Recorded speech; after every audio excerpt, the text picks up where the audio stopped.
To kick this thing off, we are delighted that you're with us this morning.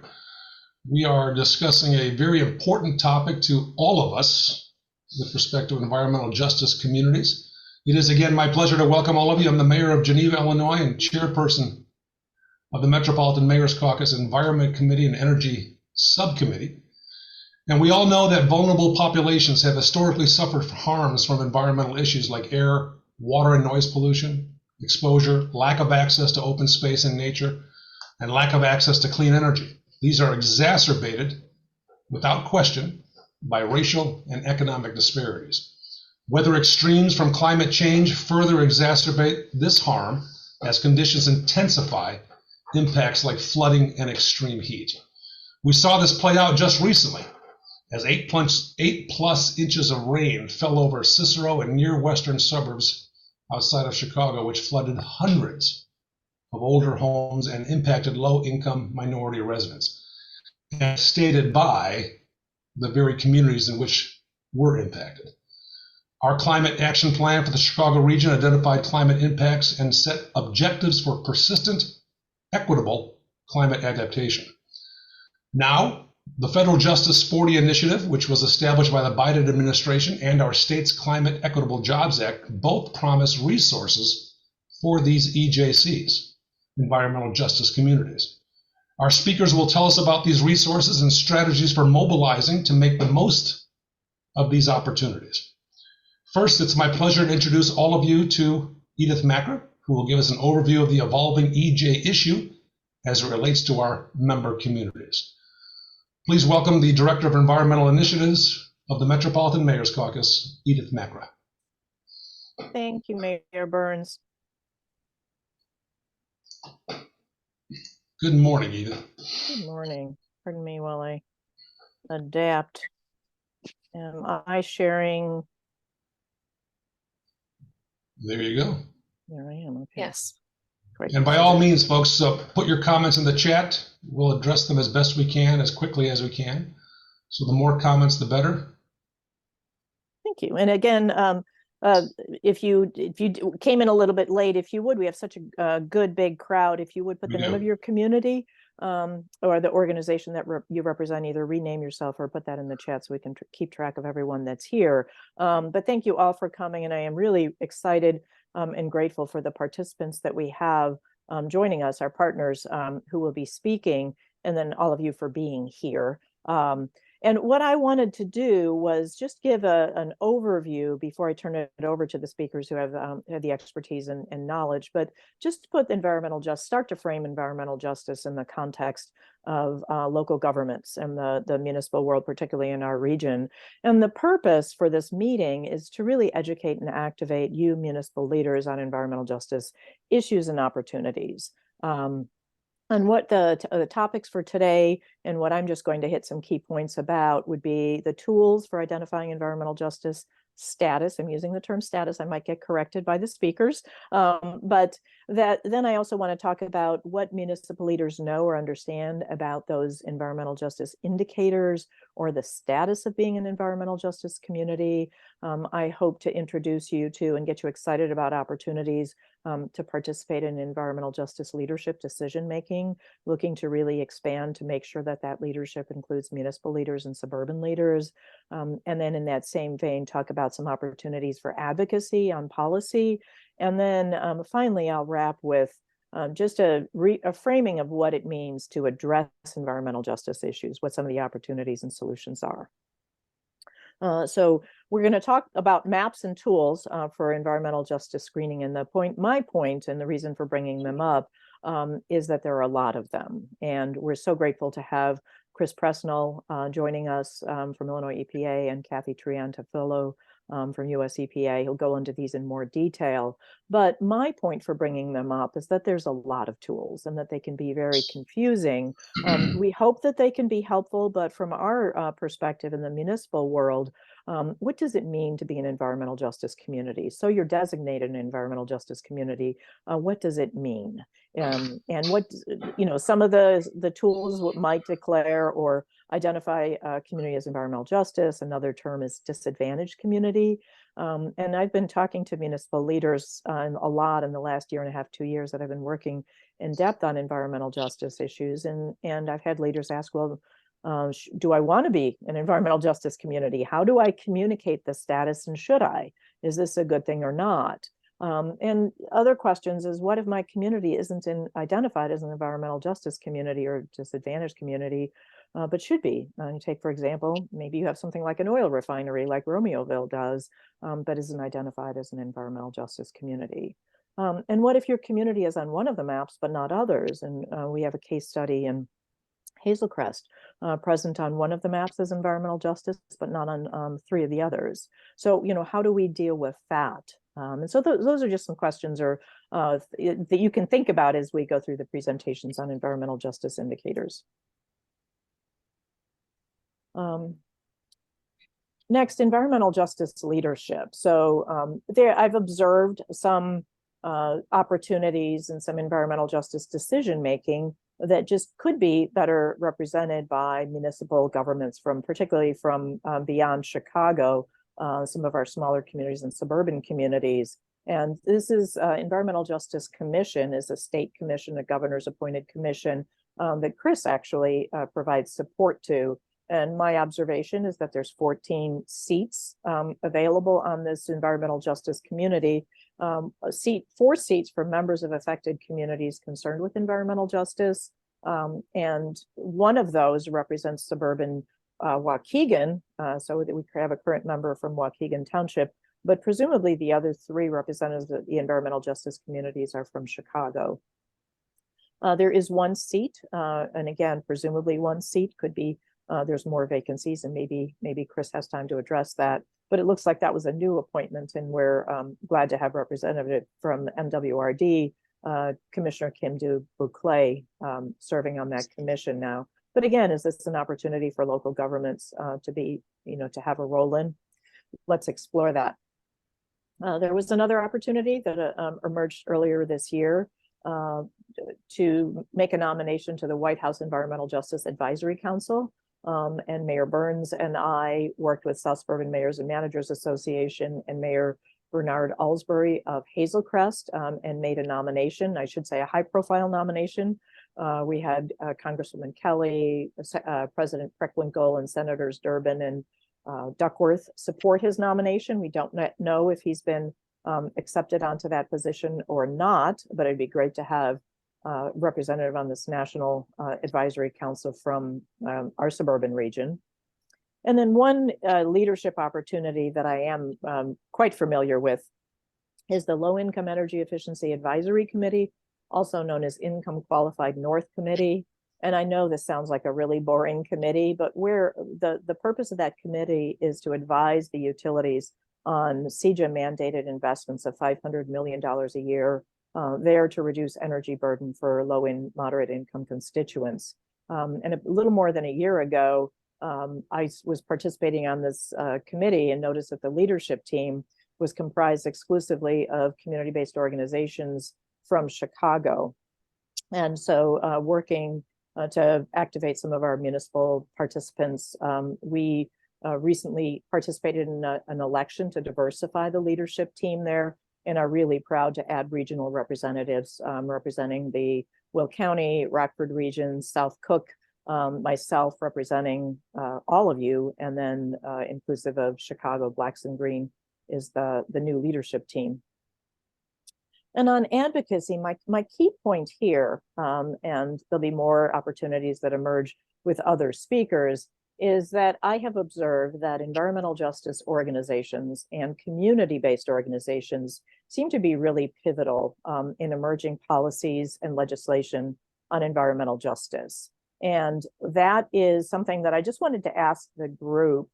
My belief, and I'd love to be proven wrong, but it seems that if most of those environmental justice organizations are not focused on the suburban communities, so if you are currently partnering with an environmental justice organization in your community, or you know of one that serves your community, if you would please put that in the chat, as well as the community that you represent, because we'd like to certainly start making building relationships with those organizations. But if environmental justice and organizations and CBOs are empowered in environmental justice legislation, we should be one of that. We should be considered part of that. And in CEJA, certainly much of the funding and much of the decision making flows through community-based organizations. They're deeply empowered in CEJA. And I have to say, one of the wins for the Mayor's Caucus was to expand that definition as the legislation was being drafted. I don't know if we're entirely responsible for it, but we certainly asked for consideration of local governments to be included in that definition, because certainly we can make a very strong argument that democratically elected local governments who are of the community and serve the community would be eligible to be considered community-based organizations. And we did succeed in that. And you'll see some other organizations like community colleges and not-for-profits as well. So looking to expand that CBO definition. And I would just ask all of you to keep an eye out for that and make sure that you understand local governments can be perceived as partners and leaders on environmental justice solutions. In statute, there are opportunities for expanding the definition or for revisiting how environmental justice communities are identified. And Warren will talk more about these, but pending in the Illinois General Assembly are two bills that would expand or amend the Environmental Protection Act to reconsider designations and definitions. And there's also a bill to establish a Oversight Committee for Justice 40, which is a federal initiative that Kathy will talk about. And then before I wrap up, I want to these are conversations, my key points here are based on conversations that I've had with partners in environmental justice communities in the last year or two. And so some of the municipal leaders have said, so what do we do about it? You know, environmental justice issues and the opportunities that are available to us now with this tremendous coming investment will not take away all of the ills of environmental justice. So if you're a community that is adjacent to a rail yard or an expressway, all the funding that we have now cannot make that go away. Or if you have an oil refinery in your community, can't necessarily make that go away. But having this designation means that those communities that are impacted are at the front of the line for these new investments that can improve quality of life for residents in those communities with preferred investments in clean energy and clean transportation. These are all from RFPs and projects that I've seen, funding that's open. So tree equity and nature-based solutions, big release of funding from that just a month or two ago. Investments in water infrastructure, particularly lead service lines, investments to reduce household energy burden, investments in workforce development, and much, much more. So with that, I am going to turn it back to Kevin, who will introduce our first speaker, and I'll come back at the end with some wrap up. Thank you very much, Edith. Ladies and gentlemen, please welcome Chris Presnall, who's the manager of the Illinois EPA Office of Environmental Justice.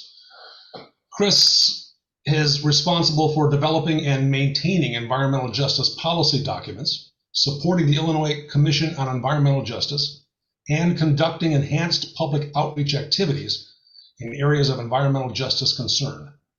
He earned his Juris Doctor degree from the University of Illinois College of Law and BA in Zoology from the Southern Illinois University in Carbondale. And ladies and gentlemen, tomorrow is his birthday. So birthday wishes, and turn the floor over to our good friend, Mr. Presnall. Thank you very much. I'll pull my presentation slide. Now, you know, Chris, your birthday is the same date as when Alaska became part of the United States in 1867. Do you remember that? No, I don't remember that. Well, there you go. Also, I think the coach, Mike Dicka's birthday as well. Very good. Yeah. Okay.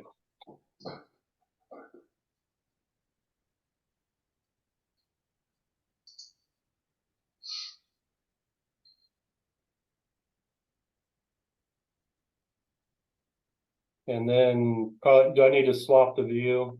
Yes. Okay. Yeah. And of course, it's getting hidden by the controls.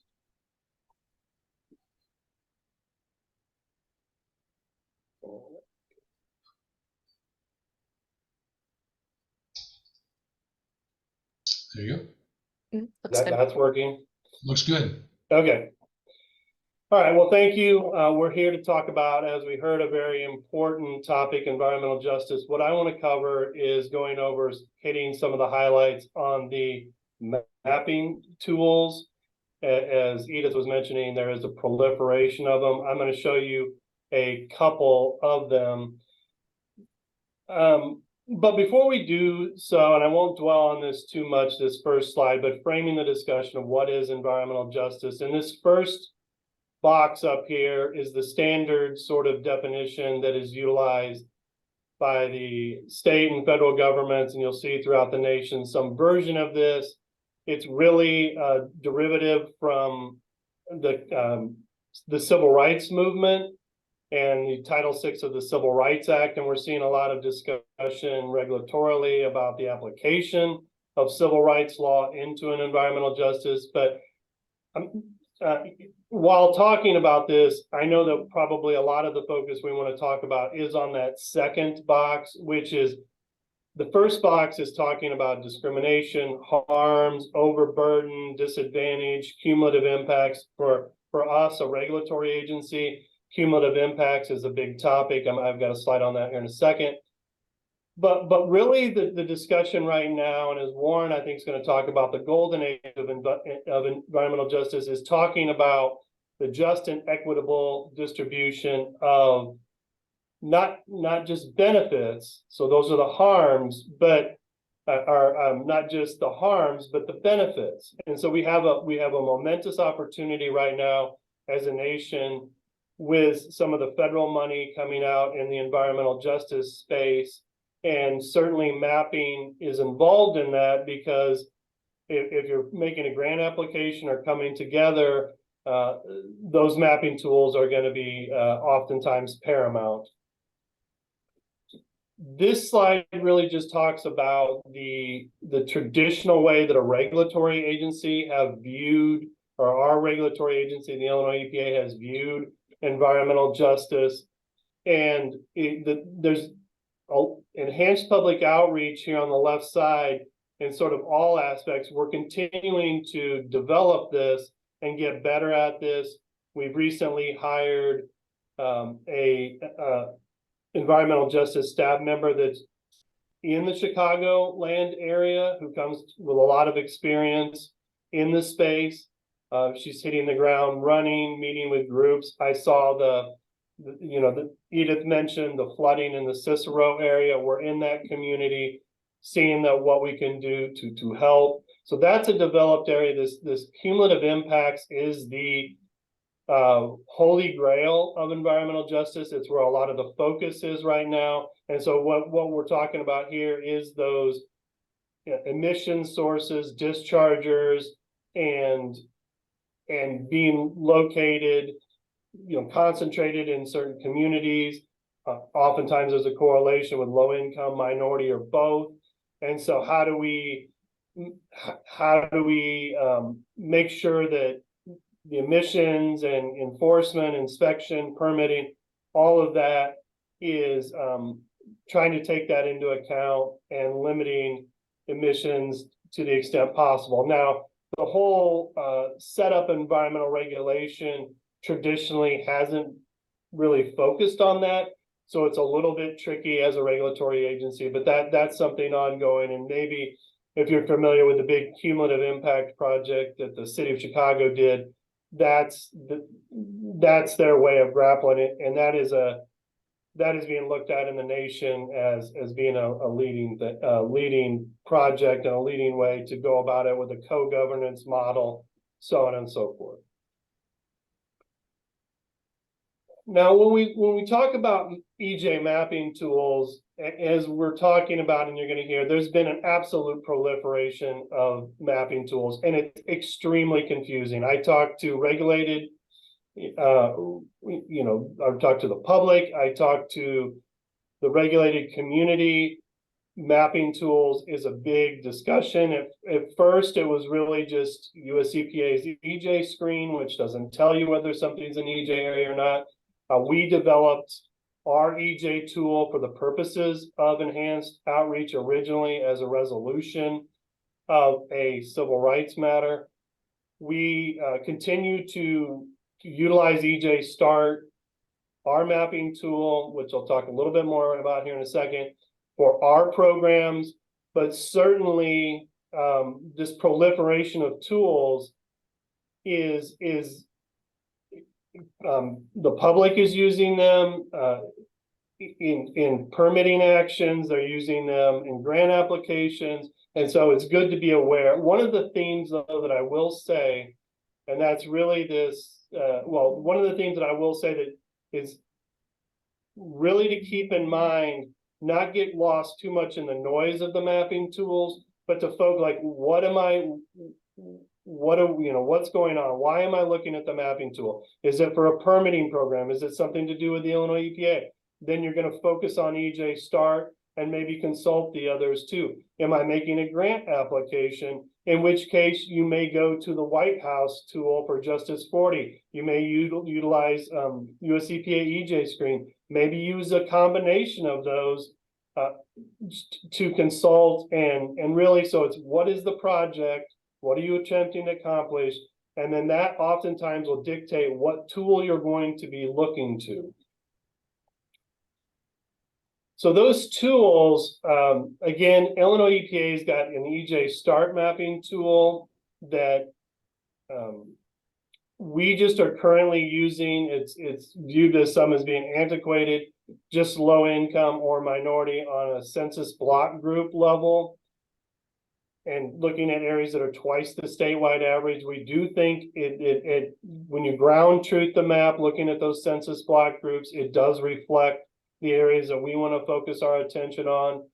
We do buffer it 1 mile, which smooths out a lot of the edges, unlike, say, Illinois Solar for All, which does not buffer.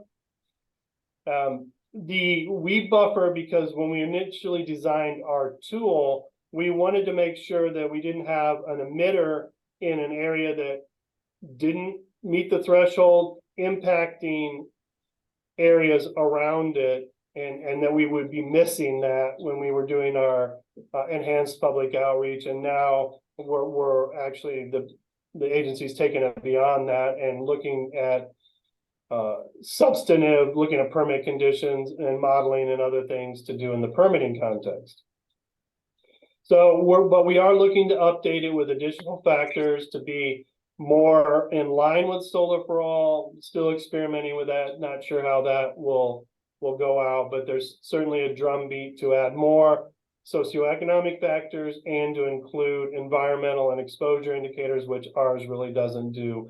But again, race is a very good proxy for these environmental justice issues. That's why we felt good about it. So then you've also got the equity investment eligible community map, which is the CEJA map, which combines Solar for All and the cannabis R3 areas map. So that's in play too. So again, are we talking about CEJA? Are you talking about, and again, if you get confused about this, I have consultants calling me up, confused about, I had one looking for the CEJA map, was using our map. I'm like, no, that's not the right map. You need to be on some of these. The CEJA map isn't easy to find. And so certainly, yes, confusion can abound. Then you've got 3 federal tools, which I won't talk about too much other than to make note of them. I know Kathy at US EPA is going to talk a little bit about at least EJ Screen, maybe the others. These are 3 federal tools that are all, again, the CDC one is trying to get at health impacts, the overlap between environment and health, and really drill down on the health aspect of it. So we are seeing it being utilized in comments to our permits. Certainly, if if you were putting together a grant application to access some of these federal funds, again, I can't emphasize it enough. I would be, unless the grant application is very specific as to which tool you need to do, and some of them they may say, you need to use the CEJA tool, but there may be others where it's open. And so you're making the case, you're trying to demonstrate. And so you've got a suite of tools that you can utilize to make that case. And so you got to drill down, look at the tools, look at the data. Certainly we're here to help if you get down and want to ask questions or help us walk through some of these different tools and how they might be utilized. We're learning as we go to. Things are rapidly evolving in this space. I've been at this a while, these specific issues. I've been at the agency for a while, I've been on these issues for a while. They were moving at a snail's pace and just slowly marching forward. Now we're in warp speed. Things are changing, mapping tools are being updated, new things are being taken into account, and it's all crescendoing with a tremendous amount of money that is about to come, has been coming, and will be coming from the federal government in order to help address some of these disparities.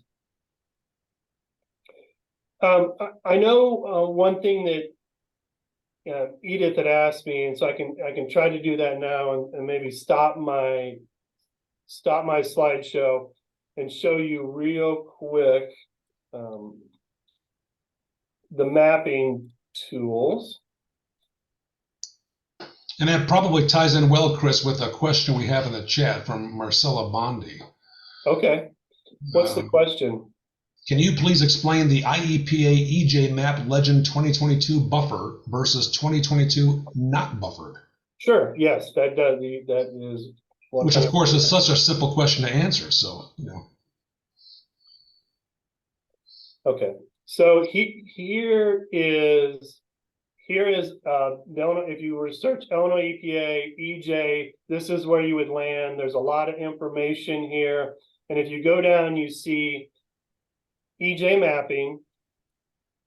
And so I'll click on that, and this is going to pull up our GIS map. And what the question pointed out is our map is defaulting to a buffered view. As I mentioned, we're going on census block group level. That is the underlying that's the way it's mapped. I'm going to go here to Springfield, Illinois, and close this out real quick. So this is all buffered, and sometimes what I like to do too, if I'm really drilling down, is I'll change my base map over here. If I'm looking at specific facilities, that's what I like to do, or just get a better feel for, I'll go to imagery. And then over here in the layers, if you click this, you can see buffered and unbuffered. So if I take the buffer off, then this is what I was talking about, then I can get down and see census block groups. The yellow is low income, blue, which is not on here right now, is minority, again, twice the statewide average, red is both. And so we consider at the Illinois EPA anything inside the buffer view as being in an area of EJ concern. So it's a screening tool. We want to look at anything that's, we want to be conservative with, and this is conservative. It's swallowing up most of Springfield in the map. And I was talking about air image. So can take the buffer, some applications, maybe it makes more sense to have the buffer off so you can really look at, okay, what census block, maybe it's not an air emitter, maybe it's a land project, and we really want to get down and look at this. So I know one of the things that Edith talked about is, this is what we use this a lot for specific points, specific looking at a source, looking at an address, trying to really drill down. What it's not good at is, but something like EJ Screen is good at, is looking at a whole community. So I know that Kathy mentioned that EJ screen is down, but I could maybe show you real quick a different screen here, if I can find it. And I hope I'm not stealing too much of Kathy's thunder. If I am, sorry, Kathy. This is what it, so I just pulled just Hazelcrest. I just wanted to look at Hazelcrest. So EJ screen has far advanced. So I can look at a community, not looking at an address over here with our EJ start, and I can get this information here, and it looks good. They worked a lot on all kinds of information, languages. We're really focusing on language access, EJ indexes. Hopefully this is just a preview. So you can see a lot of information. This is for a whole community. Here's environmental indicators, socioeconomic indicators, health indicators. So you could imagine that if you were making a grant application and you were concerned about a specific issue, let's say you wanted to lower PM or something like that, particulate matter. Well, you could pull a report like this for your community. You could look at and say, okay, what's the the percentile is 94 percentile, the 90 is, Hazelcrest is in the 94th percentile for particulate matter. I'm making an application to reduce particulate matter. I'm going to not get lost in the blizzard of information. I'm going to pull this out and say, hey, this is why we're making a grant application. So I'm going to stop there with that. We can revisit, and again, I don't want to take too much of Kathy's presentation. Wanted to show you one quick thing, and then I will wrap up my area or my portion of the presentation, which is we'll show here Solar for All. Solar for All is similar in that you can't really just search on a community. Again, looking at Springfield, I'll just go to Springfield. Now, interestingly enough, up until a recent map update, Springfield had no areas of EJ concern under Solar for All. Now, the orange is they've reran the data, and there's an area in Springfield that is meets the criteria. All that blue is a self-designation. And I know Warren's going to get into that, so that hopefully that's just a preview. I don't want to get into, there's a lot of sub conversations here, but just showing you again, and I think the important takeaway is, again, what are you using the mapping tools for? And then, certain of these, the EJ screen is really good where it's the ability to draw areas physically, just click on a whole community, do radius reports out from an area and get the information. So it is great. And it is certainly something that to be looked at depending on the application. So I will stop sharing, and hopefully that previewed some of what we're going to hear from the rest of the speakers. Thank you very much, Chris. There's been some great questions. Kathy, you chimed in and helped answer one of them. Is there anything else pending that I haven't seen? Edith or Cheryl?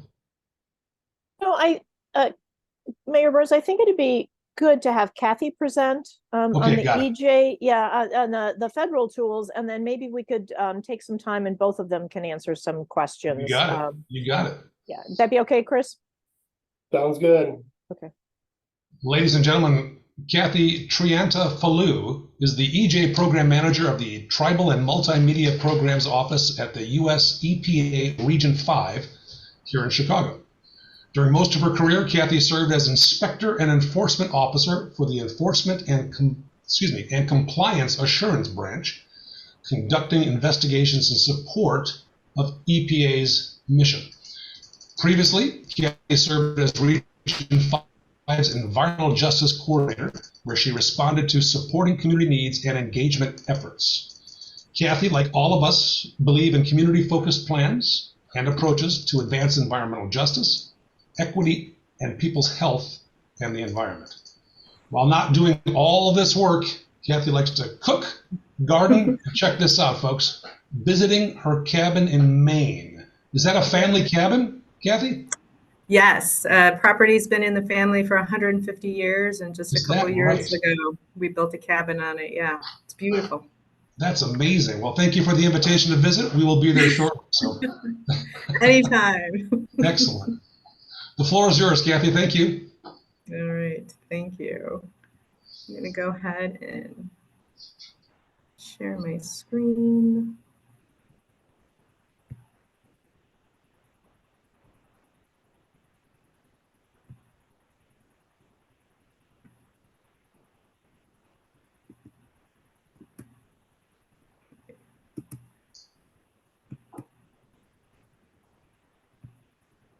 Okay. There you go. Looking good. Thank you. All right. So good morning, everyone, and thank you for having me here today. Again, my name is Kathy Trentafillo, and I am the EJ Program Manager for EPA Region 5's office located in Chicago. So I'm here to discuss EPA's Environmental Justice Screening and Mapping Tool, CEQ's Climate and Economic Justice Screening Tool, and I'll highlight a few similarities and differences between the two tools and some really useful links and upcoming webinars if anyone's interested. Chris did mention, unfortunately, I will not be able to demo the EJ Screen tool today, but there was an update over the weekend and the tool is still offline. I'll give it another shot as soon as I'm done with the presentation, just in case it does come up. So I apologize for that, but if anyone is interested in having a one-on-one demo, I am offering it. Please just reach out to me, and either myself or someone else from our office will gladly walk you through the tool. Okay, so EJ Screen is a screening tool that supplies information that can clarify potential EJ concerns. The tool combines demographic and environmental data to indicate the potential presence of disproportionate impacts to vulnerable population at the block group level. EJ Screen allows the public to see how EPA considers environmental justice in our work. It assists our stakeholders in making informed decisions about pursuing EJ and creates a common starting point between EPA and the public when looking at issues related to environmental justice. EJ Screen is a screening tool, which is a useful first step in understanding or highlighting locations that may be candidates for further review. However, it is essential to remember that screening level results do not by themselves determine the existence or absence of environmental justice concerns, and they do not provide a risk assessment. The tool was not designed to be the basis for agency decision-making or determination regarding the existence or absence of EJ concerns. We always tell people results should be supplemented with additional information and local knowledge whenever appropriate for a more complete picture. And EPA does not use this tool to identify or label an area as an EJ community. That is a determination that is made by the community themselves. So these are the key EJ Screen data sets. The tool includes 7 socioeconomic indicators as proxies for vulnerable populations. 2 of the indicators, so low income and people of color, are averaged to create a demographic index, and this provides the basis for our EJ calculations for the EJ indexes. 5 of the indicators, so low income, unemployment, limited English proficiency, less than high school education, and low life expectancies, are averaged to create the supplemental demographic index. And this provides the basis for supplemental calculations and the supplemental indexes. I know this is confusing, and as Chris said, it takes a while to kind of get really used to using the tool and understanding all the different kind of data sets. Going on, so there are 13 environmental indicators that are important for their various impacts to the communities. The EJ and supplemental indexes combine a given environmental indicator, and I'll show you that on the next slide, with their respective demographic index, and then they rank those areas using percentiles so that we can interpret the data. So real quick, if you see on your report, there's a place at the 80th percentile nationwide. That means that 20% of the US population has a higher value than the one that you're comparing it to. So Chris also did mention that some of the other data sets within the tool, we have health indicators. Some of them are life expectancy, heart disease, and asthma.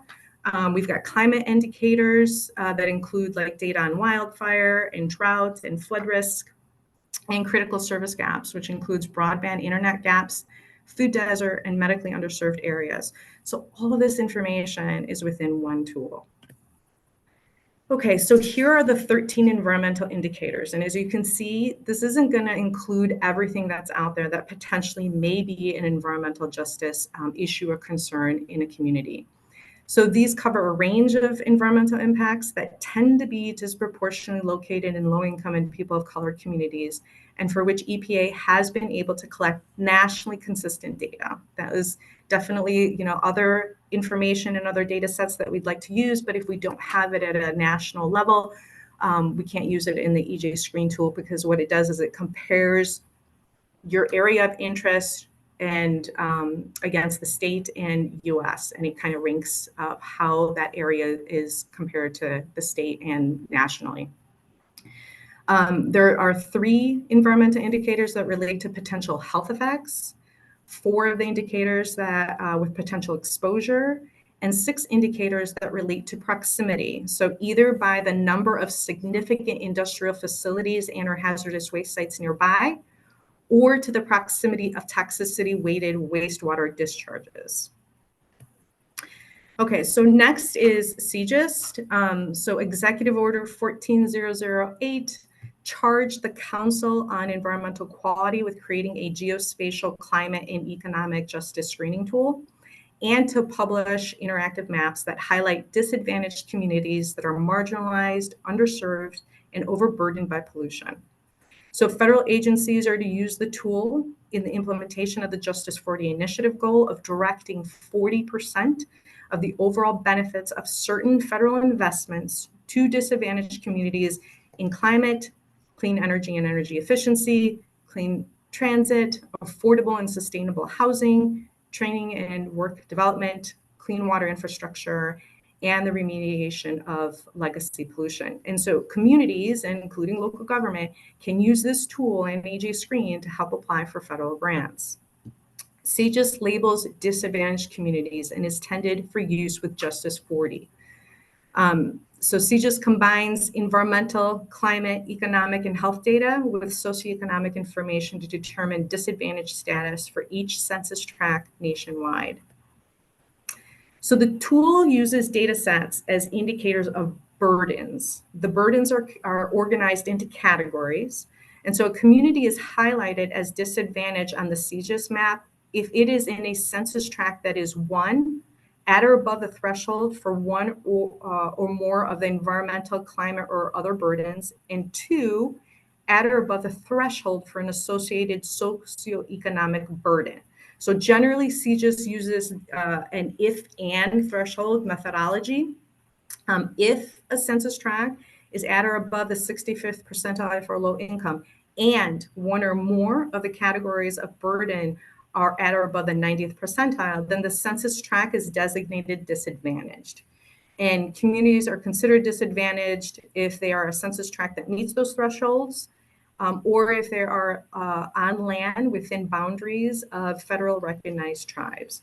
So of note here, a disadvantaged community designation is not specific to the category from which the designation is derived. So for example, EPA's Brownfields program could direct the benefits of its resources to tracts designated disadvantaged for the transportation category. So CEJA was not designed to identify EJ communities or to provide other EJ screening, engagement, or analytical needs. It was purpose-built for Executive Order 14008 to identify disadvantaged communities, historically marginalized, underserved, and overburdened by pollution. Okay, a couple more slides. So Overall, right, the tools serve different functions and have different capabilities, but also complement each other by providing a tool to screen for potential disproportionate environmental burdens and harms at the community level, and identifying disadvantaged communities for the purpose of determining where at least 40% of the benefits of certain federal programs should flow. So similarities, these federal tools can provide communities, policymakers, researchers, and residents with data information to point to issues of environmental and health injustices, often with the aim of identifying those most vulnerable and most overburdened communities. These tools can sometimes help to prioritize actions like environmental remediation or public health interventions and increase the importance of transparency so that folks can make informed decisions.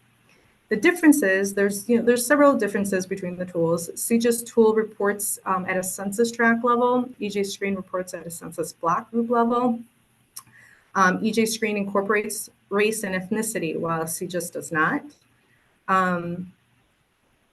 EJ Screen is used to identify potential EJ concerns. CEJA is a yes or no tool to help identify disadvantaged communities who benefit from the program. The absence of identified concerns in EJ Screen does not mean that there is an absence of EJ concerns in a screened area. EJ Screen data is subject to considerable uncertainty, and you really need to make sure that you know local information and local implications of the community. And that's why it's, EJ Screen doesn't designate something as an area of like an EJ community, because it only has the 13 environmental indicators, and we know for certain that there are other information, data sets, pollutants that may be impacting the community. Just as well as the absence of a disadvantaged label in CEJA does not preclude a company from grant funding outside of Justice 40. CEJA only indicates disadvantaged status to be reported under Executive Order 14008. So this next slide, because there's just so much information, right? Here are links to the tools with some training opportunities. There's one tomorrow. There's an EJ Screen office hours and training, October 18th. So I'm assuming the tool will be up by then and operational. There's a lot of information, these technical documentation and FAQs for both of the tools. And I did find some YouTube video links which demonstrate the tool's capacity and its purposes. So one question that I get all the time is, what programs are covered under Justice 40? And so there's a link here that lists all the federal agencies that are under the Justice 40 initiative and the programs that are covered under that. And just give you an example, EP alone has 73 covered programs in this area. So one other thing that I kind of want to switch to is, here's EJ Screen. It's under maintenance. I'm sorry about that. Here's the CEJA tool. And again, you can pick a zip code and address, a city. I can put in a zip code that I grew up in. And it is not zooming in. All right, well, we're just going to zoom in. Oh, here it is. Okay, so it took me to the general area. If I click in a little bit more and say I want to click on one of the census tracts, what it does is immediately to the right, you'll see identified as disadvantaged. So any tract that you click on will give you a yes or no. There is information on race and ethnicity and on age here, but that doesn't take into account if something is disadvantaged or not.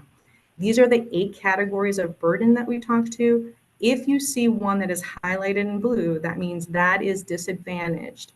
And this is an example that one of the burdens is highlighted as disadvantaged, but it doesn't limit you to only receiving or applying for funds that are available, the benefits that are available under that one category. You can apply for all the other ones. Really important message, and I'm happy to be here to share this with you because it's a great opportunity.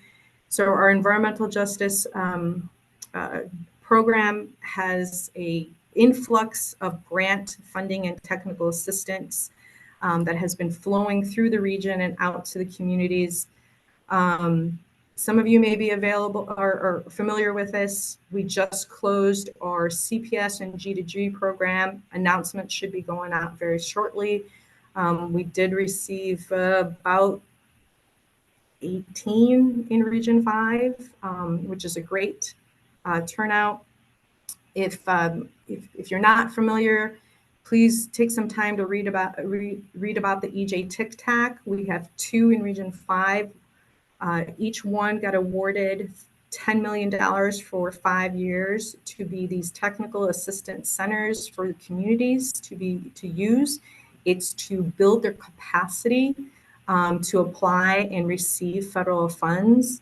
The 2 that have been awarded in Region 5, one in Chicago, Blacks and Green, and the other one in Minnesota, the University of Minnesota. So they are feverishly trying to open up their doors, but as soon as announcements are out, we can pass that information along. It's going to be a great source and resource for communities. We've got brownfields. The one, let me see, did I pass it up? Yes. So this is very important. Coming out this fall, so this month, next month, very shortly, there will be a notice of funding opportunity, a NOFO, for the environmental and climate justice grants. These are what we're calling community change grants. There is approximately $2 billion in Inflation Reduction Act funds in environmental and climate justice activities for disadvantaged communities. And these are projects that can reduce pollution, increase community climate resiliency, and build community capacity in response to environmental and climate justice challenges. These awards, there's a large implementation grant and there's small implementation grant. The large ones are anywhere between $10 to $20 million per award, and the small grants are anywhere between $1 and $3 million awards. And so these are big funded projects for the purposes of actually doing the work that's needed in communities to help restore some of those environmental and climate justice challenges that they've been seeing for a very long time. Eligibility, you could be a community-based nonprofit organization, and then you can partner with a local government, an institution of higher education, or a tribe. So any information, I'll throw this link into the chat. And that's it. Thank you. Good stuff. Very good stuff. Edith and Cheryl, I know there are some questions in the chat. I think, Edith, you asked one in particular regarding the sub-grants from Tic Tac. Kathy, will Tic Tac provide sub-grant opportunities? So not the Tic Tacs. I just put the link in, but we do have the grant, what we're calling the grant maker. The grant maker is going to serve as the institution that subawards out smaller environmental justice grants. They too will be announced early November on who in Region 5 will be that grant maker. So that link that I just sent to you, that's where all the press announcements also kind of happen. Just please keep your eyes and ears open, because it's some great opportunity right now for a lot of communities. Anything else that I may have missed for either Chris or Kathy, Edith, Cheryl? Kathy, if I could just press on the upcoming EJC announcement, so the $2 billion funding opportunity. You said that those are, the lead organization needs to be a community-based environmental justice organization. Is that correct? So yes, so there has to be, either it's 2 or more community-based organizations that can apply for this, or a combination of partnership between a CBO and then either the local government, a tribe, or an academic institution. Okay. So municipalities could partner, and if you'll notice, I put in the chat looking for those organizations on this call to identify which environmental justice organizations they know about that serve their communities. It could be potential partners. So far, we have Evanston. responding. Mhm. And Kathy, just an unusual question for you. The cabin in Maine. This is just so fascinating to me. Did your ancestors from Maine originally? So this is on my husband's side of the family. Got it. Okay. So yeah, 150 years. I mean, it's great to be able to say that. That is really cool. Yeah. Wow. So with there's a lot of information here, and we Warren is going to speak next, and then we'll want to talk about one of those applications that we put in actually for the grant programs that Kathy just described. But does anyone on the call have other questions they want to raise? Just pivoting here before we turn it over to Warren. For Chris, for Kathy.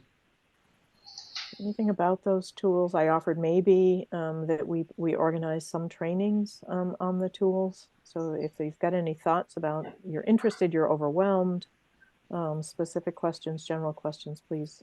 Well, I have a question, if I may, Edith.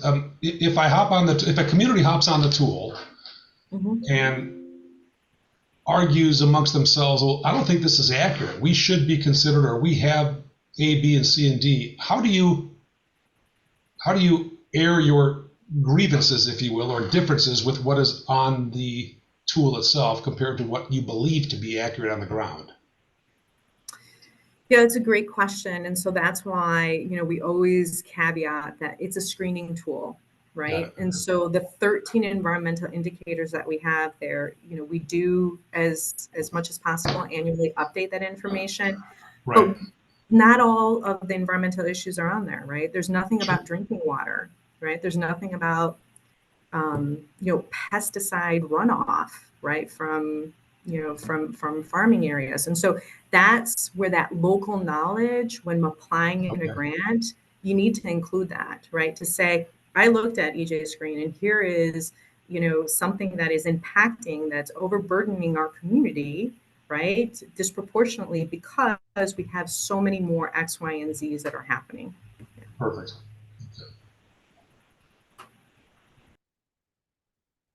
Anyone else? Okay, Warren, are you ready? I'm ready. Thank you. Mr. Levy is a good friend and an old friend of the caucus and an active member of the Environment Committee. He has been a mentor and champion of our former Greenest Region Core program. Mr. Levy has provided pivotal research support from law students for projects supporting Greenest Region Compact goals, including community solar, active transportation, liability and policy, and now environmental justice. Warren is an adjunct professor of environmental law and policy at the University of Illinois College of Law, School of Earth, Society and Environment, and College of Medicine. He earned his Juris Doctor degree from Harvard Law and both his BA and MS from Harvard. He also, as if that's not enough, has a diploma in economics from Cambridge University. Wow. He is co-organizer of the Reimagine Our Future Sustainability Competition for undergraduate students with participants from higher education institutions around Illinois, in Chicago, Sugar Grove, Springfield, and Champaign-Urbana, as well as, check this out, folks, Austria, China, South Africa, Ukraine, and the United Kingdom. So please welcome a guy who does nothing, Mr. Levy. Well, thank you very much. And that's really impressive, Warren. My gosh. Well, thank you. Let's see. My screen sharing did not work, though. Let me try again.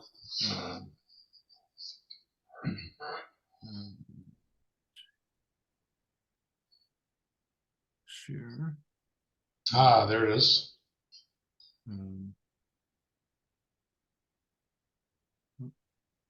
Oh, there. Okay, great. Excellent. Let's start at the beginning. All right. Well, thank you very much. And those presentations by Chris and Kathy were excellent. So I'll go through mine quickly and try to leave more time for questions at the end. But as Chris mentioned, my perspective is that this is a golden era for environmental justice.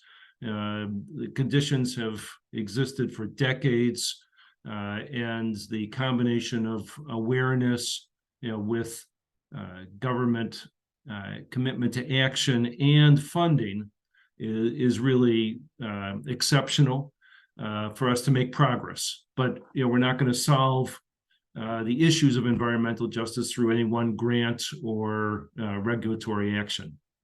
So I'm a lawyer. I deal with language and careful interpretation of language. But let's just start with some images to get you to think about environmental justice. And I like this image. The human figure is without regard to race, socioeconomic status, ethnicity, gender, age, and such. And it's a sense of well-being and certain harmony between the homes and nature. In contrast, and Mayor Burns, thank you for posing for the artist on. Yeah, you must have been at the city council meeting last night. This is what the reaction is to many people in their communities to the environmental conditions. So just quickly, there's a wide range of environmental conditions that we're talking about. The classic start of environmental justice movement was almost 50 years ago in North Carolina, a proposal to locate a new PCB dump in a community that was low income, African American, and already had a lot of toxic waste. After years of fighting, that was blocked. So these kinds of issues continue to go on. Here's an example in Chicago, years of community action, ended up stopping this relocation. And it's not just new toxic waste sites, it's also cleaning up old waste sites, where it's a question of whether communities that are low income, minority, and burned with many other environmental conditions, are getting enough attention on cleanups. Beyond the toxic waste, we've had a lot of attention on clean water and sanitation, especially coming up, 8 years ago in Flint, Michigan.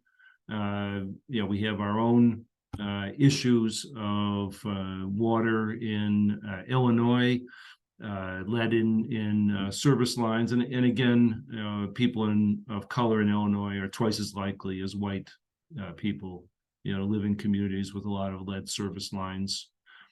Just, one example within, the Metropolitan region, Elgin has had an effort to replace lead service lines and to warn community members about taking actions while this is pending. And we'll come back to Elgin in a minute. Just another aspect of water, kind of a personal friend and hero of mine, Rodney Alford, in the Hopkins Park area.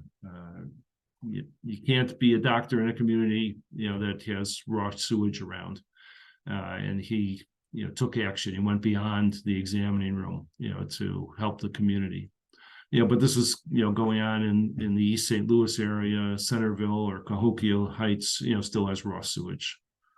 There's also a lot of attention on environmental justice in terms of the Standing Rock issue, pipelines through Native American communities, through their sacred lands, and the risk of spillage. And just last week in Illinois, a proposed new pipeline that at some point is going to leak somewhere, was blocked. A different face of environmental justice. Ongoing pollution. I've gotten my students involved in a community in Northwest Spain. That's having leakage from mining, and other forms. In Waukegan, exposure to the emissions from a coal power plant for a Latin American low-income community, exposure to heavy traffic corridors, and then climate disasters. I like this image from Pakistan, a family that is displaced by floods made more intense and frequent by climate change, and the family and the nation contributes so little to greenhouse gases. Here's a scene in Miami. Can this woman afford air conditioning during heat waves? And it's not just the risks of the climate conditions itself. It's who gets money for cleanup and FEMA operations. But in Illinois, farm workers are being exposed to extreme heat, and again, another face of environmental justice. And finally, jobs in a green economy. Part of the current UAW strike is that with the push for electric vehicles, what does that mean for people who have jobs in manufacturing autos? Where there are fewer parts that go into an EV, fewer manufacturing jobs.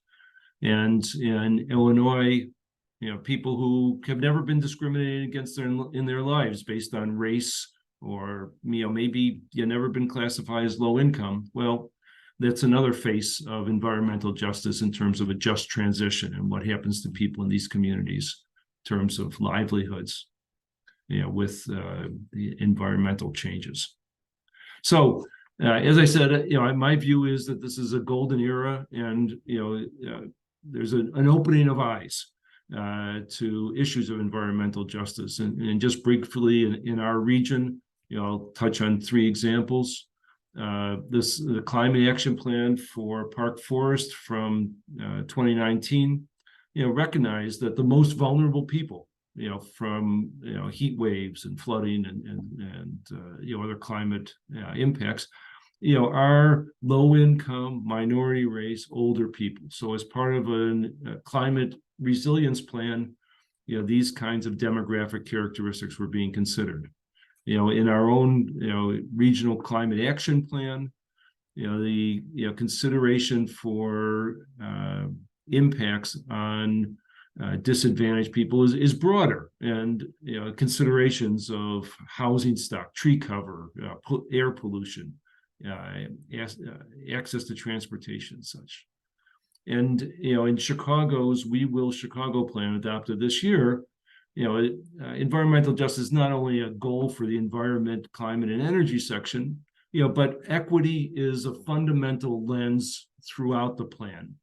And equity, discrimination, redlining, and such, has influenced every aspect of life in Chicago, according to this plan, from housing and access to jobs, and of course, there are environmental inequities, because of the same underlying factors. But considering environmental justice as part of the overall picture of well-being in the community. All right, so there is a greater recognition of the need to focus in on environmental justice. And let's look at Illinois in terms of these 2 different programs. The Environmental Justice Act in Illinois goes back to 1997, pretty early, right? So Chris has done a lot on this already, but the focus is in terms of income and racial inequity. And just to pull up one of Chris's mapping tools, for Elgin, it does fall into much of the area falls into minority population and low income. And what does it mean? Well, it means more outreach, an effort to get EJ staff involved in reviewing additional permit applications in that community. Now, the Illinois Solar for All program is more recent, and it does look at characteristics of income and race, socioeconomic characteristics, as well as environmental characteristics. And the image for Illinois Solar for All is what's shown here. It's not just getting solar panels out in communities, but it's also getting jobs related to solar installations out to disadvantaged populations. Unlike what Kathy described as federal tools that can be used for screening, but where on a case-by-case basis a community can make its case for a particular grant, the Illinois Solar for All program initially does selection of communities that can get environmental justice funding for solar related programs on a statistical basis, and it takes these various factors for 10,000 census blocks, 11 environmental indicators, 6 demographic indicators, and it takes the top 25 communities, by these indicators, and says, all right, fine, those are the environmental justice communities, and here's a mapping tool, reflecting that Elgin, again, is an environmental justice community by this approach. The Solar for All program in Illinois goes beyond this, with a self-designation process, so it's kind of an escape valve in case we didn't get the tools right. But again, it's kind of based on a pretty restrictive approach and a pretty burdensome approach to the self-designation process. So it says, all right, we'll award up to 70 points. We'll have a committee that's, has reviewers, while the reviews are driven by these data and factors that are defined, there are some subjective aspects, and we'll have a strict cutoff. Anybody who has fewer than 45 points is not going to be designated for the EJ funding. And we did a Freedom of Information Act request the first time. There's general lack of transparency about how this self-designation process works. And what we found was that 6 communities had made it through the process to get designation, but 15 others that went through submissions of additional information about their communities, often hundreds of pages, did not, make the designation. Now, just to spend a minute about this, the first, one that I've yellowed under the rejected, Alton Beltline North, it fell short of the 45 point cutoff. It had only 44.6 points, awfully close, but it was excluded, right? Carbondale, just to reflect, some of the subjectivity, it initially applied, it came in with a score of 42.3, and then it reapplied, additional information, but the reviewers, it's subjective, it somehow with the additional information, its score was lowered to 41.9, but it didn't make the cutoff. And for Effingham, they went through 2 submissions, didn't make the cutoffs, and came away from it saying that the process was long, it was burdensome, and they wouldn't recommend doing it again. So there's progress that could be made on this. All right, and then in terms of state legislation, New Jersey is a model for looking at cumulative impacts, as Chris mentioned, overburdened communities. And in California, there's billions of dollars coming out of their auctions of carbon emission allowances, and their state law requires that at least 35% of these proceeds go into priority populations. So there's a lot of money that's going into address a range of issues on these communities. Now, just briefly on the federal side, as Kathy said, a lot of great progress. Justice 40 considers a lot of issues, and if you look at what the scorecard's supposed to consider, issues that we haven't mentioned before, like maintenance of culture, right, and access to healthcare. Those are important portions or characterizations of disadvantaged communities.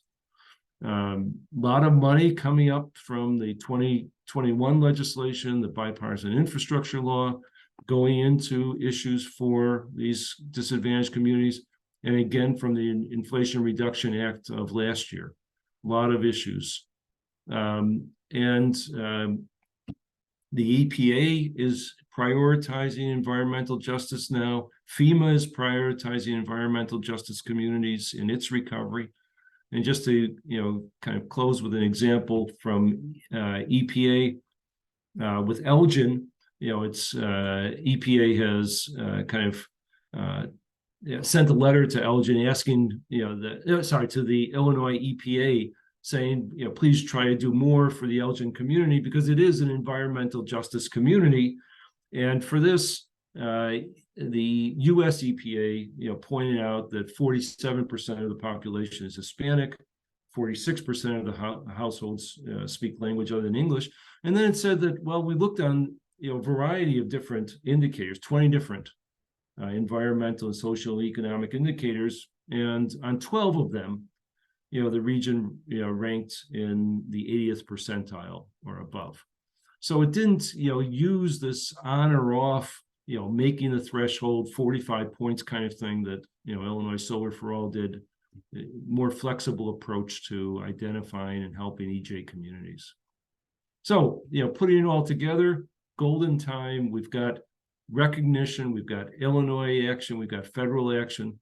And here are, some of my takeaways, that environmental justice is part of sustainability and part of vulnerability. It's not some isolated issue for just looking at, toxic waste permits or whatever. Environmental justice has to be in all policies, mainstreaming, the Justice 40 program takes that approach. Illinois should be doing it too, and it should last. EJ factors and scores, but not cutoffs.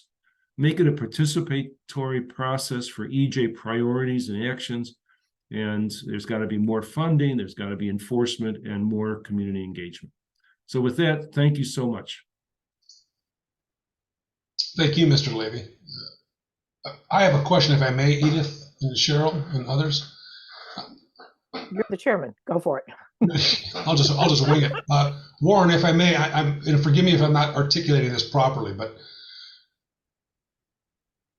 with regard to scoring but not cutoffs, can you translate that so I can understand what you mean? Because from a fundraising perspective, having been in the field for decades, I'm used to cutoffs. I'm used to, hey, you did great, but not great enough, therefore you're not going to get the grant. What do you mean by your statement? Okay, so with the concerns about drinking water in Elgin, the letter from the US EPA to the Illinois EPA highlighted that, hey, we have concerns, about this because, in part, because it's an environmental justice community. Sure. And they said that, we looked at 20 different indicators, and for 12 of them, the scores were very high for Elgin. Not, so what if there were only 10 high scores, or what if, 5 of them were in the 95th percentile, but it seems like for the US EPA, they are flexible. They want to look to these kinds of dimensions of social, economic, and environmental conditions, but it's not that you got to make at least 15 of these indicators above the 80th percentile. In contrast, the Illinois Solar for All program said, well, we're going to rank all the communities by these indicators. Great. But if you don't make the top 25%, then, maybe you're not going to qualify for the millions of dollars that are available, or you have to go through this burdensome self-designation process. And, there's nothing in the law that told them you got to cut it off at 25%, right? Why not take 30% or 50% or give communities, that are outside of 25, an opportunity to apply and make their case for the funding. That's really the idea. Okay. Thank you very much. Any other questions, Edith or Cheryl? Kevin, I'll just add commentary to that because of the participation when working. Warren was so helpful in this Illinois Solar for All process, but Illinois Solar for All had funding that they weren't able to spend. for the first maybe 2 to 3 years of the program, they were underperforming. And so to have that barrier at 25% seemed, again, an ineffective approach with these with the cutoffs. So dare I say that the underperformance was self-inflicted because of that cutoff? I can't answer that. I'm not going to answer that. I don't, no disrespect to anybody, but just in theory. Okay. Right. It was a combination of factors. The CEJA legislation helped, Right. getting more money into the pot, but the whole process really wasn't working well. Okay. Wonderful. Any other questions percolating out there for our friend, Mr. Levy? Edith or Cheryl? I don't see any. I'm going to close out with the last few minutes. Thank you so much, Warren. It was an absolutely incredible perspective there. But queuing up the conversation about potential solutions, and then also Kathy mentioned that grant program. I just wanted to talk about a proposal that we put in. Am I sharing that correctly now? It says empowering effective local leadership. Yes. So very quickly, based on the things that we've learned over the last couple of years and what we've learned through our partners, and then this incredible opportunity presented by the US EPA for a government-to-government grant, the Mayor's Caucus led a coalition to consider environmental justice leadership very broadly, and empower local municipal leaders, but looking beyond municipal leadership, recognizing that it's not only our municipal solutions and our municipal approaches that could be brought to bear in serving environmental justice challenges. So the project that we submitted included the partnership of a group called Faith in Place that wanted to be here today, but had a direct conflict. Faith in Place is an environmental justice organization that engages houses of worship throughout. It's a multi-state region, I think a 3-state region. And so the fact that they have these green teams, which are supported local groups at houses of worship that get guidance and assistance from Faith in Place to take action on environmental issues in their community. We thought that was such a great tool that could be brought to bear in maybe communities that are not active or don't have support at the municipal level could see greater leadership from their faith communities. So they're partners on the grant. And I'm going to turn it over to Council Member Kim Stone from Highland Park for just a minute to talk about the Go Green approach. Thanks, Edith. Let me just, am I unmuted? You are, yes. My slide is still up, but you are unmuted. Oh, it's giving me a notice to unmute. So Go Green Illinois is a group that was started by myself and Beth Drucker from Wilmette about 10 years ago now. And what we do is we are kind of a loose affiliation of environmental groups, grassroots groups in various suburbs throughout the region.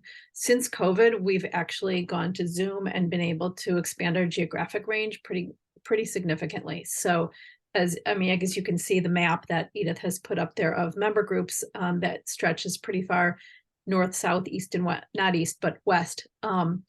And we meet every other month and talk about some environmental issue of interest to the organizations. Each group works on whatever their community needs. And each group learns from the other groups and partners with the other groups as they want to and as necessary. So there are some instances when we work together on a more regional basis. There are some instances when we'll put a couple of groups together to learn from each other. Somebody will do a garden walk. Somebody else will do an electric car show. Different organizations might be interested in learning about those things and bringing them to their communities. Somebody might be doing more of a recycling event. So whatever it is the community wants and needs, that's what the groups do, and they help each other figure out how to do it. So I think, have I missed anything, Edith? No, thank you, Kim. That's exactly. And so that model, hoping to offer that as a resource to environmental justice communities in our region to say, try this approach, and Go Green is a partner on the grant to help. And then other partners, because Professor Levy is such a powerful advocate, he will hopefully, if we get the grant, continue to work with us.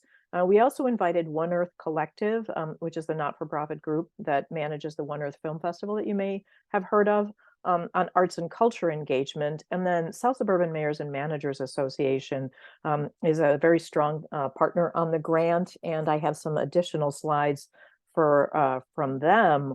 They are hoping to create and staff an environmental justice committee at the COG level. So let me just pull up some of the slides that they had sent ahead of time here. Just to zoom in a little bit on the South Cook region that is served by South Suburban Mayors and Managers Association. If any of you don't know, that is a council of governments that's a member of the Mayor's Caucus. I'm not sure what, am I sharing? Yes, I'm sharing correctly. Okay, thank you. Looks good. Okay, so just some stats on South Suburban region. 30 of their 45 municipal members are recognized using the EJ screen tool as environmental justice. That's 56 census tracts or 600,000 residents impacted. So this is a high concentration of environmental justice communities. Again, Kathy said that's not with the use of the tool, but in competing for grants, that is how the tool is being used. And so the environmental justice priorities for SSMMA are much of the things that we're talking about here, is working collaboratively to transform disadvantaged neighborhoods into thriving, healthy communities, build capacity, engage constituents, guide investments, advocate for programs and policies to achieve environmental justice, collect data and measure outcomes, and then with the hopes of moving the needle on these longstanding, perplexing environmental justice and social injustice issues. So they're really bringing it home, if you will, with their engagement. And these are just some screenshots from the screening tool on the health impacts for the South Suburban region that the staff at SSMMA produced. And these were submitted as part of the grant, looking specifically at some of these communities that are in the 95th to 100th percentile. Robin's there, Harvey there. We're glad to have Harvey on the call. Welcome, Mayor. And then the environmental justice priorities. So they do have measurable outcomes that they're seeking to achieve. So they're looking for state and federal resources secured for the region. For environmental justice communities, reduction in the number of lead service lines, remediated brownfields. Kathy also mentioned digital access and broadband access, affordable housing, Kathy also mentioned, so did Chris, toxics and generational wealth building, which comes from the area that we talked about with workforce development, higher household income and educational attainment. And that's all the comments that I wanted to share about that project. And we are tight on time, but are there any outstanding questions or comments for any of the presenters? Before I turn it over back to Mayor Burns. No, we thank Chris, we thank Kathy, we thank Warren, we thank Edith, and Kim. We thank all of you for participating and joining us. Our next meeting is November the 14th. It's a virtual meeting with our friends at Argonne and the Community Research on Climate and Urban Science, otherwise known as Caucus. I think our friend Cheryl's going to put a link in the chat, and of course we'll send out notices prior to as well. So if there's no other questions, I am grateful and I appreciate our panelists and all of you. Have a safe and enjoyable Tuesday and enjoy the sun. Thanks, everyone. Thank you.